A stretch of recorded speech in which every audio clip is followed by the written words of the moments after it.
This is TWiT. It is. The sun has gone over the yard arm in Cape Town, South Africa. Oh, it's 11. Yeah, well, just 10:30 at night. So Perfect time to take what we call a nightcap. Yeah. What would your nightcap be this week? I got introduced to a whiskey on my way out to South Africa. Stayed at a friend's place before flying out, and she poured me a snort of this Aerstone Sea Cask. So I had to go look it up because I'd never heard of a distillery called Aerstone. And there's a reason for that. It doesn't exist. If you actually look at the bottle closely, it's William Grant & Sons, also known as Glenfiddich. Know them. And we've talked about Glenfiddich before, right? That's Gaelic for Valley of the Deer. This is one of the classic Spaysides, right, on the River Fiddick. And one of the old distilleries built by William Grant back in the 1880s, production in 1887, still owned by the Grant family. They're on their fifth generation. They do their own cooperage. They do their own bottling. They have that triangle-shaped bottle that they got done in the 1960s when they first started promoting the idea of single malts. So, these are the guys who really got people hooked on the idea that you should be drinking single malt, not blended. And then worked for better or worse. They're also one of the first distilleries to have a whiskey tour. And I've done that tour a couple of times. It's very refined product. But that is not the whiskey we're talking about. We're talking about Aerstone. But Aerstone is made in a distillery owned by William Grant & Sons. It's the Ailsa Bay Distillery, which is in Ayshire, which is down southwest of Glasgow on the Firth of Clyde. So this is right on the water, looking across at the Isle of Arran. And if you kept going, you'd eventually hit Jura and Islay. So nominally, this is considered a lowland area, but this is not a traditional distillery by any stretch of the imagination. The Ailsa Bay has had a bunch of distilleries in it over the time. And in fact, the exact location where this distillery is now was once known as the Ladyburn Distillery, which was also owned by William Grant. The whole area, because it was such a big grain area, this is where they made a lot of the grain spirits that they used for blending. So the big grain, they call this the Girvan grain complex for William Grant. And in the 60s, as they needed to scale up, they decided to build out the Ladyburn Distillery in that site, but it only ran until about 75, and then they shut it down and dismantled it because they needed more room for the grain operations. And in fact, if you ever find a bottle of Ladyburn, get it. It's super rare. They did like 2 bottlings ever. So the facility they built there is new. They built it in like 2016. Or 2012, and their first production run was in 2016. So 24 50,000 liter stainless steel washbacks. So it's a very contemporary designed high performance distillery. 16 pairs of identical wash and spirit stills, each 12,000 liters. They're similar to the shape of the one in Glenfiddich. They're just a lot of them. And they do both rack and palletized warehousing. So they're built to scale, and they're also built to make a huge array of different kinds of whiskey. So unlike a traditional distillery, it's really set up to just make one thing. This one does all kinds of things. And in fact, Ailsa Bay operated for 8 years before they actually did a bottling officially, because most of the whiskey they were producing, they were going into other blends owned by William Grant.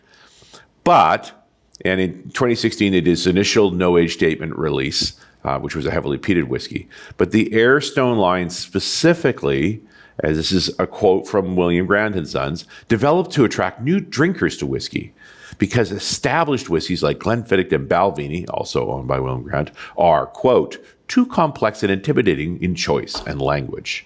Okay, I would actually say expensive when you're new to drinking whiskey.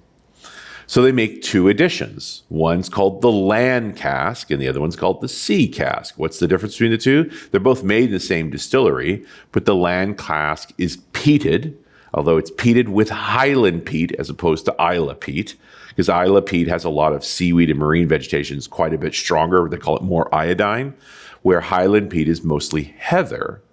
In the end, this is all rotted plant parts, right? And so and get a different flavor from Highland peat, a little lighter and sweeter. But they also mature the barrels in ex-bourbon and ex-sherry casks well inland from the shores. They call this their rich and smoky whiskey. And then the Sea Cask is basically the same production design, same kinds of barrels, but they're using the rack houses right on the sea. The argument being this adds a little saltiness and sort of a light and floral.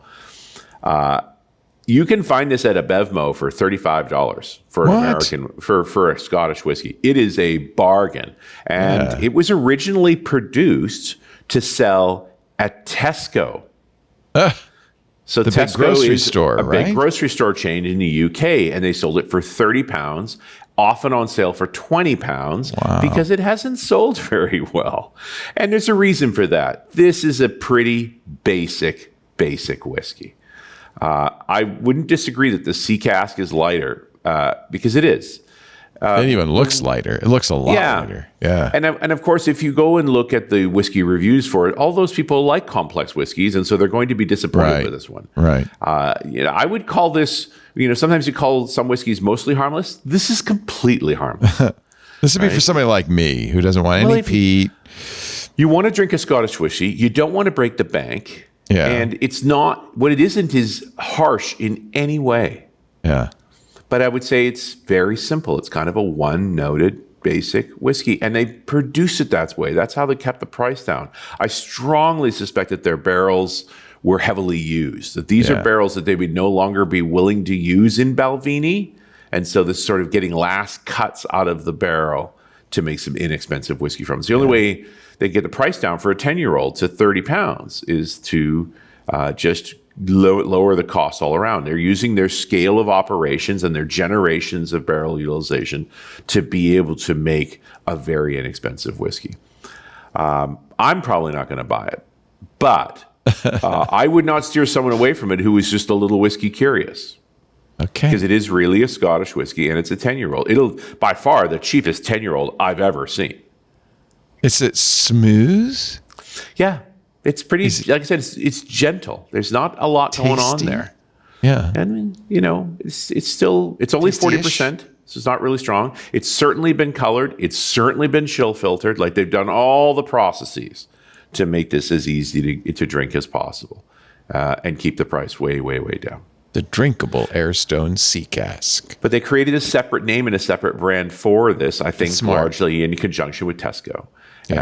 So this is a very contemporary whiskey approach from an old school whiskey company. And I kind of celebrate that. Like, good on you guys. You're doing the new techniques with your own stuff, and you'll be able to get the price down because you've got the materials already.